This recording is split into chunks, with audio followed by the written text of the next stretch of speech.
Yeses, that is the CS nominee for the Gender Ministry, Stella Soy-Langat, was rejected by the National Assembly Committee on Appointments. But just to recap, part of President's speech, he definitely highlighted about the importance of governance, importance of these leaders being servant leaders, the importance of taking steps to actualize economic transformation and enhance inclusivity in the government.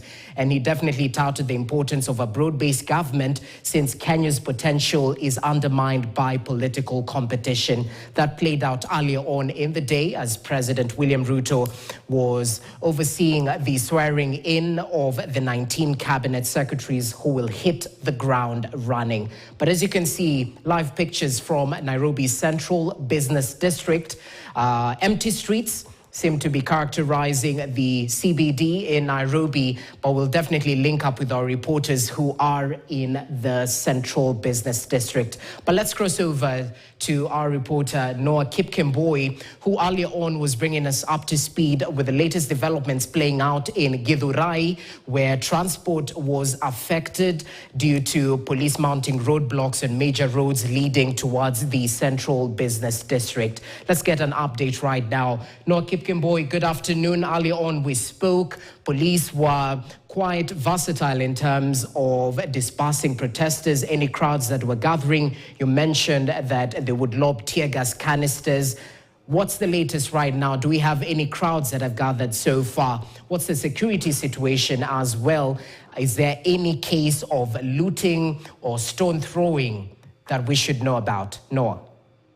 Well, Jesse, I'm trying to find a cool place to be able to communicate, but right now as it is, the heavy police presence is still there. That's the first thing.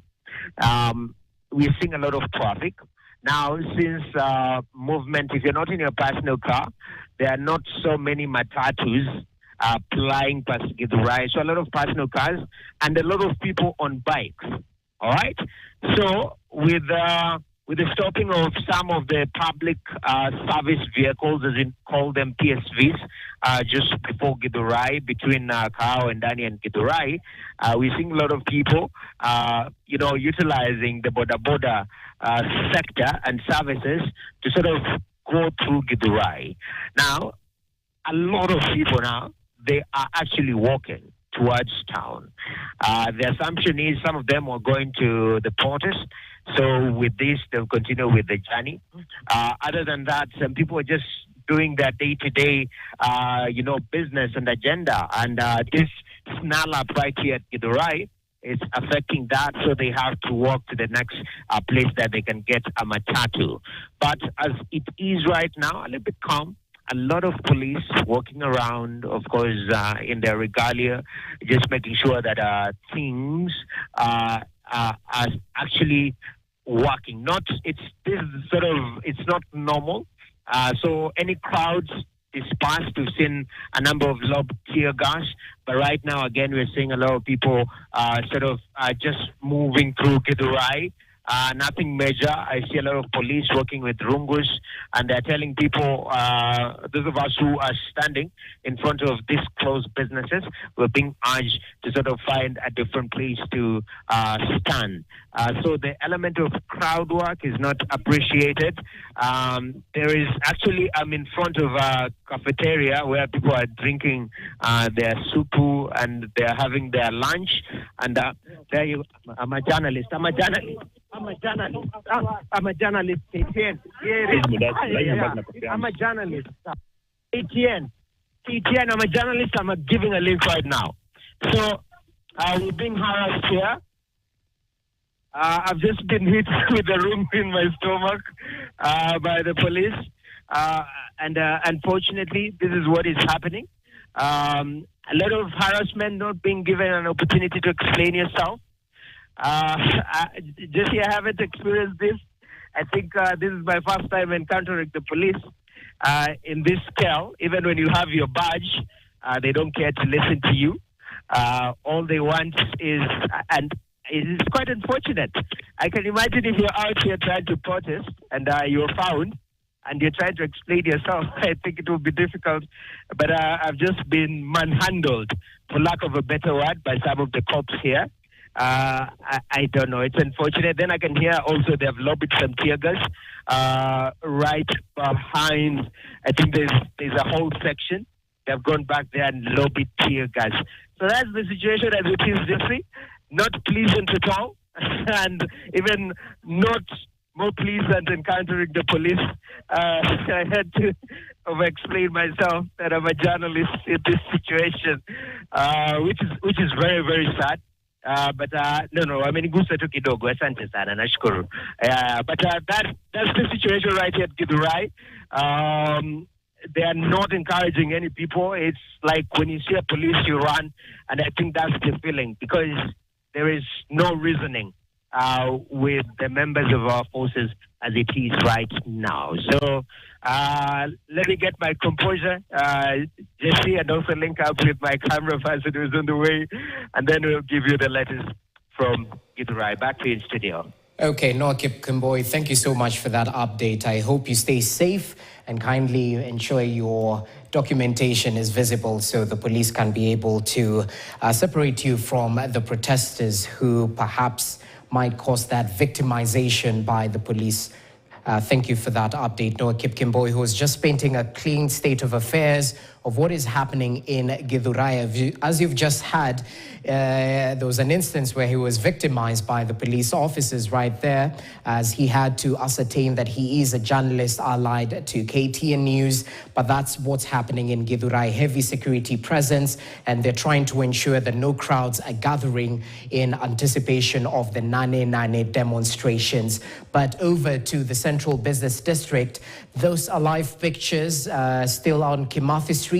The state of affairs seems to have quelled in terms of crowds gathering, and heavy security presence is definitely still there. But away from Nairobi Central Business District, as we continue monitoring what's playing out across the country, it's proper to note that there are developments from Meru County. Specifically, the Meru County Assembly seems to have voted in favor of the impeachment motion against Governor Kawira Mwangaza. Yet again, Governor Kawira Mwangaza finds herself at loggerheads with the members of County Assembly who have voted. 49 have voted in favor of the impeachment motion, with 17 voting against. Remember, this is not the first time that Governor Kawira Mwangaza has found herself in hot water in terms of being impeached. There are a few times she has been saved by the Senate. We even heard of a political intervention from President William Ruto and Deputy President Rigathi Gachagua. We've equally heard of the Njuri Cheke, the Council of Elders, trying to intervene and ensure that service delivery is of utmost importance, especially to the residents of Meru County. But that's the latest. Governor Kawira Mwangaza has been impeached by the Meru County Assembly. This not being the first time. 49 MCAs this time voted in favor of that particular motion, with 17 MCAs voting against the motion. She was facing up to 3 counts in terms of gross violation of the Constitution and abuse of office. This being the 3rd time the Meru governor has been impeached. Will she survive this time round? Only time will tell. But remember, that's the first step of a long, tedious process. They will have to make time for her at the Senate in order for her to defend herself, even as the members of County Assembly prosecute their case against Governor Kawira Mwangaza. More details to follow on what exactly played out as the members of County Assembly decided to do away with Governor Kawira Mwangaza once again. That's the latest from Meru County in regards to that impeachment motion against the sitting governor, Kawira Mwangaza. All right, away from Meru County, we now want to cross back to the Central Business District as we continue focusing on the Nane Nane protest, the demonstrations that were gearing up today. Remember, they had touted that Nane Nane would be a day that they would turn up to the streets in order to agitate for better transparency, accountability, and good governance from the current administration, the current leadership. And of course, we've definitely seen small crowds across the Central Business District. But let's get the true state of affairs yet again. I am now joined by my colleague Jeff Mogire, who is still in CBD Nairobi in town, just to give us an update on what exactly is going on. Because earlier on, when we spoke to David Mudhoka, he seemed to enunciate that the heaviest police presence is still there. There were crowds that were trying to gather in order to agitate for their issues. But as soon as they gathered, the police were quite fast in terms of reacting and lobbing tear gas canisters in order to disperse those crowds that were gathering. Let's talk to Jeff Mogire right now. Mogire, good afternoon. I hope you can hear me loud and clear. It seems to be empty in terms of the numbers of protesters who are turning up to the streets in Nairobi to protest. Of course, businesses have been affected. What exactly can you tell us in terms of an update when it comes to the state of security, number one? Are there crowds in terms of protesters? What happens to the businesses? Are they still closed as we speak? And equally, can you spot any public service vehicles perhaps plying that route within the Nairobi Central Business District? Or they're equally holding back and anticipating to see what exactly will play out in terms of the Nane Nane protest? Jeff Mogire, over to you. Thank you, Jesse. It's been a long day since morning. It started at exactly 9 in the morning, and we saw police officers use tear gas canisters, volley after volley of tear gas to disperse people, protesters who had gathered here. They gather in short numbers or small numbers, then police officers use force to disperse them. So far, Jesse, we have experienced some unpleasant activities happening. One, we've seen police officers in police vehicles, GK Land Cruisers. We've seen them in Fords and Mahindras, some of them ununiformed, carrying guns and masked faces. And you wonder who they are, and they're using tear gas in excess because you realize how they're doing it. They're lobbing tear gas to anybody. They don't care if you're a protester or somebody who has come to town to do your businesses, or they don't even care what exactly you are doing here. All they want to do probably is to use their canisters or to lob their tear gas to the people who are coming into town. They don't really care. Number two, we've heard and we've seen police officers scream from the top of their vehicles, and I'm like, what is this? Are these police officers really? Why would a police officer who is carrying a gun scream from on top of his voice from a back of the car? And they're here to disperse protesters. And another thing that we have seen is excessive use of force by police officers, and they're using tear gas in excess, and they're lobbing tear gas not only to the protesters but also to journalists. We have seen a young man who was shot earlier by police officers, and he was rushed to a clinic here in town. We hope he got well, but we'll get in touch with him later to see how he's doing. And we've seen ambulances rushing people to hospitals, probably in Kenyatta, where they are being taken in the numbers for those who are getting injured here in the streets. So far, so good.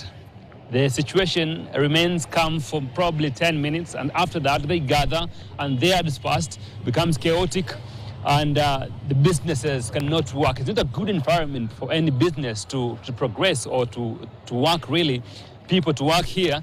So even though people came to town expecting to work, they were hoping that things will clearly calm down later on and they continue with their work.